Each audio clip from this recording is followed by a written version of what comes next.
Frank, the federal government recently announced a number of changes to its climate policy. We now have a 1-year delay in its proposal to start in July 2011, a fixed carbon price of $10 for the first year, more compensation for trade-exposed industry, and the opening up of the possible 25% cut in emissions below 2000 levels by 2020. Are these improvements to the scheme, or are they steps backwards? Well, the way you describe it certainly doesn't sound like a step forward, but it is, because the last factor there is the really decisive one, in my analysis anyway. It's putting the 25% reduction option on the table, and in my judgment that really has quite significant signalling effects on the international stage, and it really matters. Some of the other things in the package are certainly retrograde steps, in particular expanding the provision of free permits and assistance to these heavy industries, using the scheme as it was established and as it's proposed, which is quite flawed in many ways. The issue of the delay, in my view, is not such a big issue, because what really matters is to get that legislation in place and thereby create certainty for investment, including in those new clean technologies, low carbon options, and to create an expectation that carbon policies will actually exist into the future.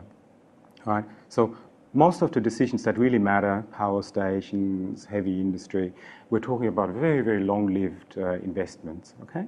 So the boardroom will not just decide on the basis of whether carbon price will come in effect in the year 2010 or 2011 or 2012, but what the expectation is of the carbon price in 2015, in 2020, and 2025.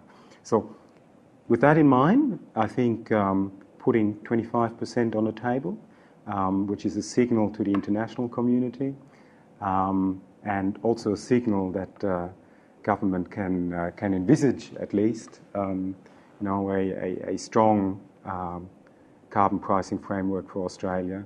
That's actually, to me, that's the overwhelming factor in those changes. Can I get you to expand a little on a couple of those specific changes? The delay seems at odds with what the government's consistently told us, that the longer we wait, the more expensive it will be to act. Why, therefore, is that justified? It's true that the longer we wait, the more expensive it becomes. But it actually relates back to expectations about future policy, right?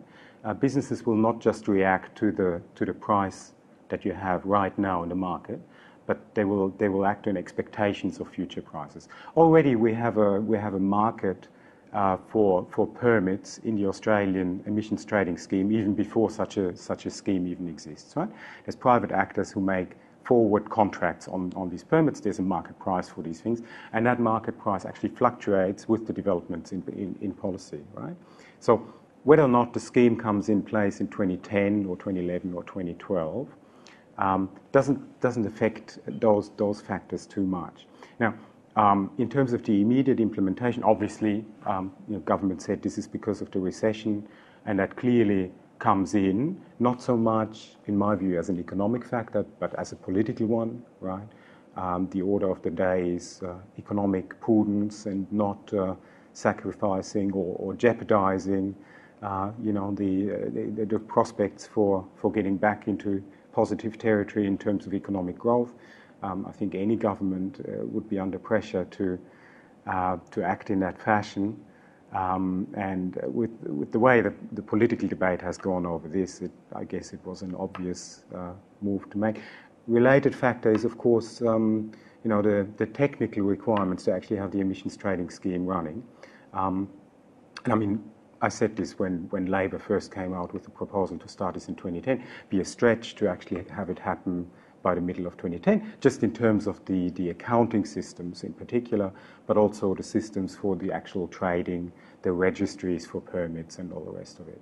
So my guess is that around the various government departments and also around the boardrooms of some large companies, there's a sigh of relief about that 1 year delay. So I'm not saying this is something that's good for the climate, of course, but just in terms of the pure pragmatic aspects of getting a system up and running, I think that was something that was always on the cards. Now, starts in 2011 and starts with a fixed price of $10 per tonne is proposed. That actually gels with the proposal that Professor Garnaut put forth as part of the Garnaut review, to actually have the startup phase with a fixed price permit system, so you can get all the infrastructure, basics of the emissions trading system, all the accounting and all of that to work, but take the uncertainty out of the system over what the permit price will be, because ultimately that is what business is so worried about. Will the permit price be sky high or what? It also precludes the risk of having an even lower carbon price emerging in the market. Of course, we know it'll be $10, which is very, very low, but it's not an unreasonable way to get the scheme started. I would have certainly preferred to see a higher price, say 20 or 30, as the fixed price, but as a principle, to have this as, you know, the first year, it's hard to fault that. One of the things Professor Garnaut certainly didn't recommend was the level of compensation to industry that the government's proposing.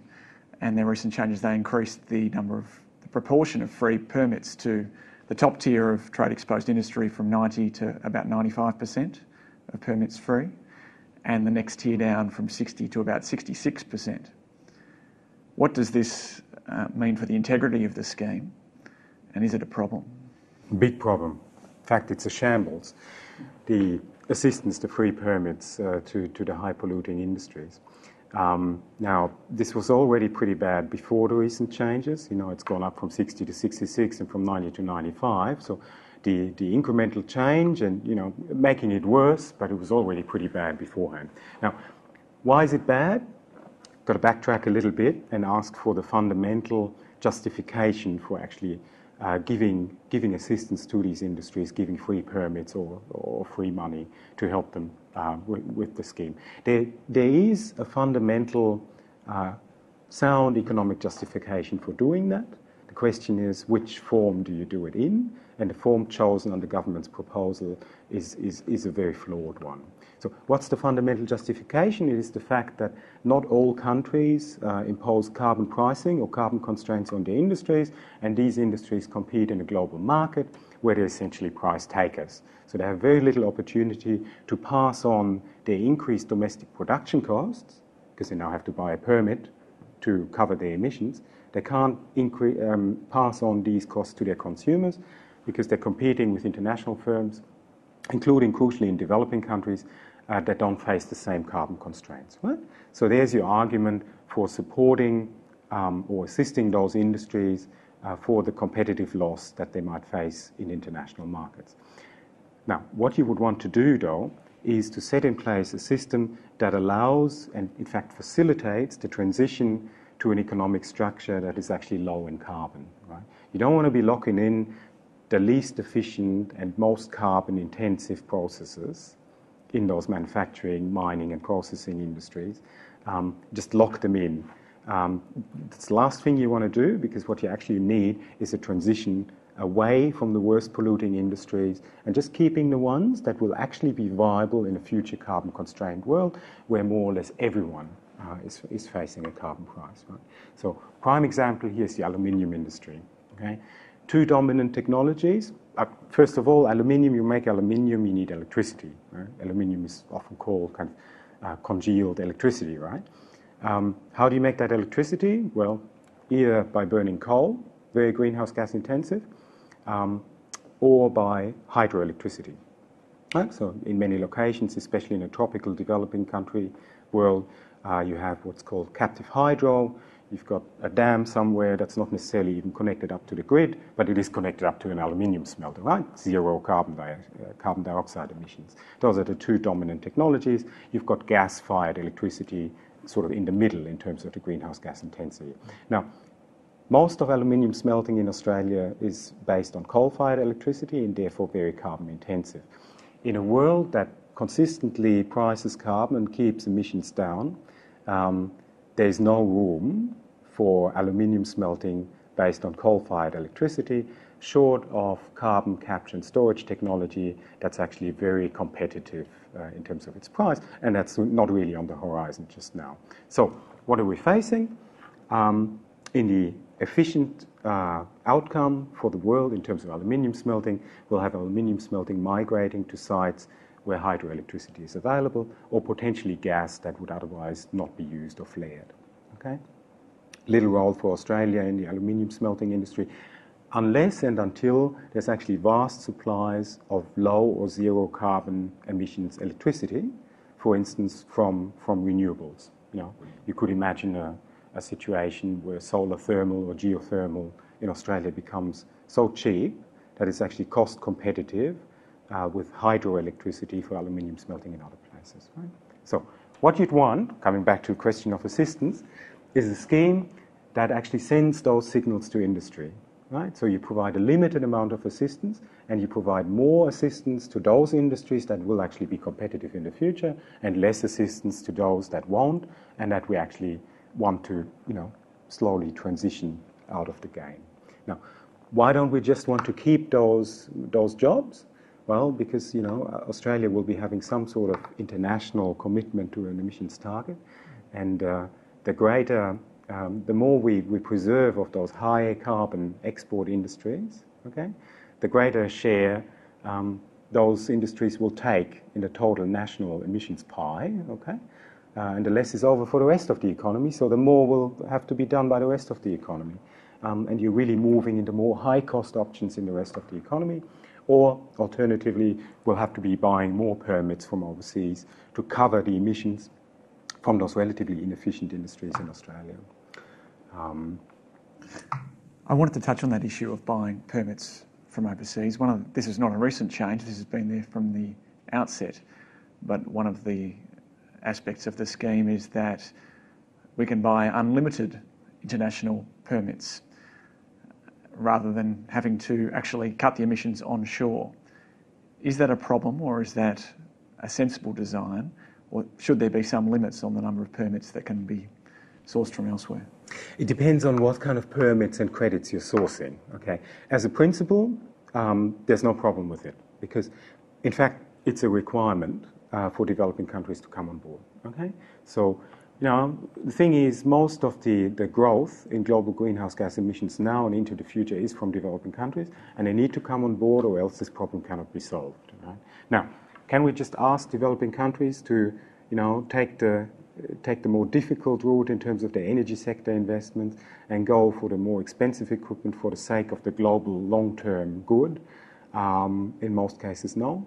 Certainly not for lower income developing countries. If the choice is to build a cheap power station and have money left over for hospitals, then that's what the public policy decision will be in every case.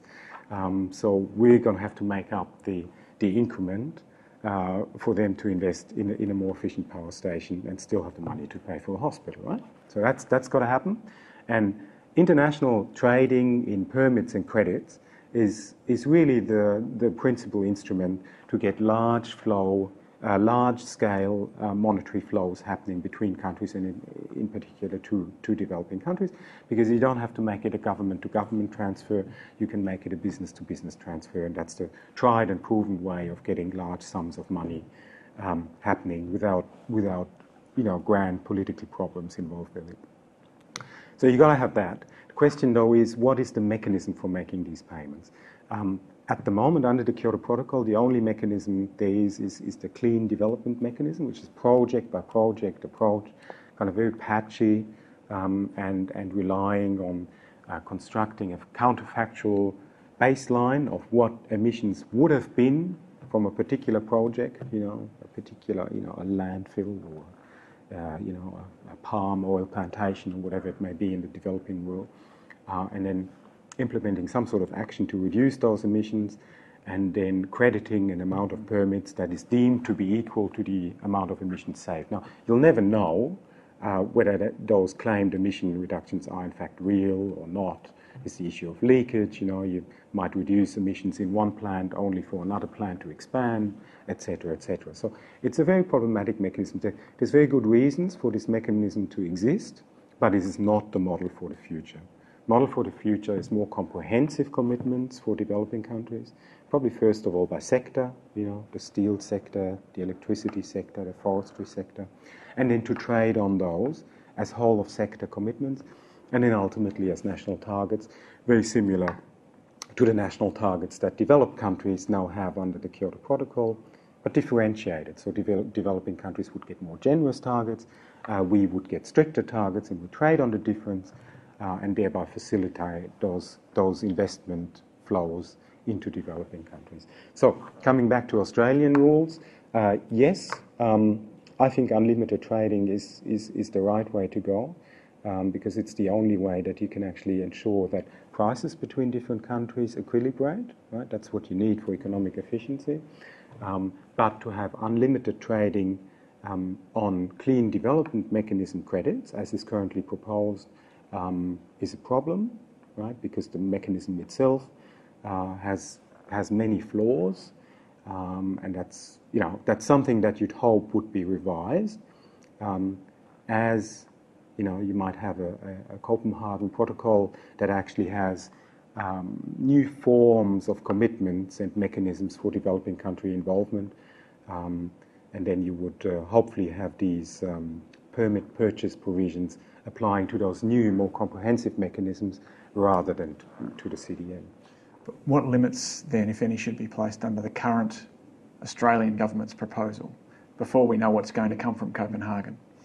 Very difficult to say what the quantitative limits should be, because the tighter you have the quantitative limit, the more you're meddling with price equalization. Right? Now, one proposal that we put forward, including on the Ghana review, is to actually restrict the sourcing of CDM credits to a certain category of countries.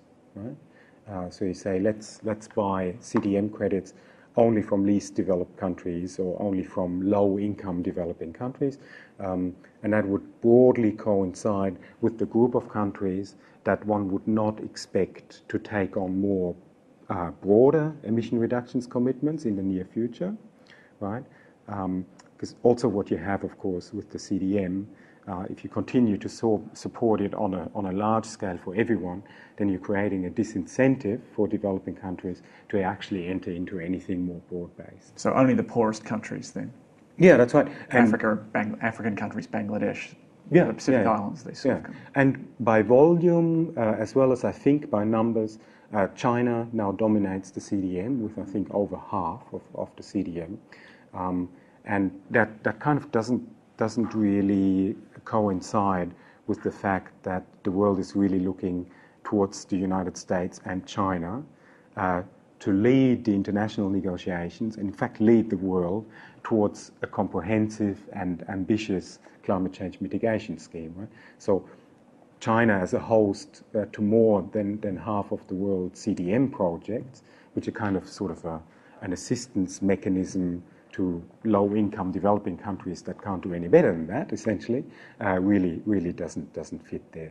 I mean, China is a global power, is an aspiring, soon-to-be rich country. Really, that's what they're aspiring to be, and that's what the likelihood is. To have most of the CDM there really doesn't work particularly well. Let's talk about international negotiations. Australia's increased target to 25% cut from its initial target of 5 to 15 was designed to win international support, and if based on what the government says, to add momentum to international talks leading up to the Copenhagen meeting in December. And for that reason it won the support of some environment groups, the Climate Institute, Australian Conservation Foundation, WWF Australia. How is it being seen internationally? Oh, positively, very clearly positively. There's still a lot of talking to be done around the comparability of efforts between different developed countries. Okay, so talking numbers, one prominent range in the international negotiations is the 25 to 40% reduction by 2020. That's something that comes out of a table somewhere buried in the IPCC report, the Intergovernmental Panel on Climate Change report, which is an indicative range of the cuts that would need to be made by developed countries by 2020 in order to be on the global trajectory to an ambitious agreement, a so-called 450 parts per million agreement. So 25 to 40. What this now does is to put Australia into that range. Right? At one edge of the range, which is the criticism by many environmental groups, and also criticism then that one hears out of Europe. But you've got to see that the circumstances of countries differ. Australia is the fastest growing developed country in terms of population, right? Essentially because of inward migration. Now, there's a lot of arguments around that, whether that should be taken into account or not. But the fact of the matter is that that population growth of between 1.5% and 2% per year over recent times drives an underlying growth of almost the same magnitude in energy consumption, and thereby of carbon dioxide emissions. So the task in actually turning that around to any kind of reduction is a fair bit stronger in Australia for that very factor than it is, say, in Europe, where on the whole or an average population growth is pretty much zero. Okay, so setting everything else aside, that factor of population growth is a very clear argument for Australia to have a lesser reduction target than many other developed countries in absolute terms. Right?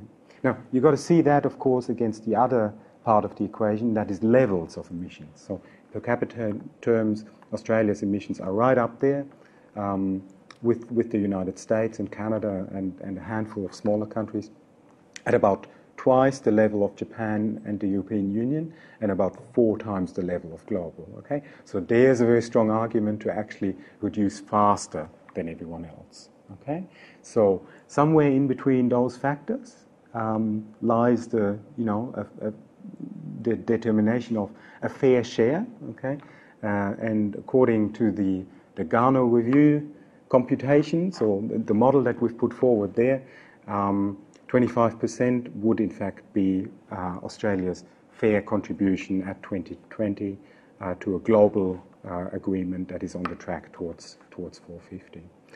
It's one set of numbers that's on the table, and of course others can come up with different schemes, but the important thing is that each of those schemes has to have some principles that actually underlie it, and the numbers have to add up to a global solution.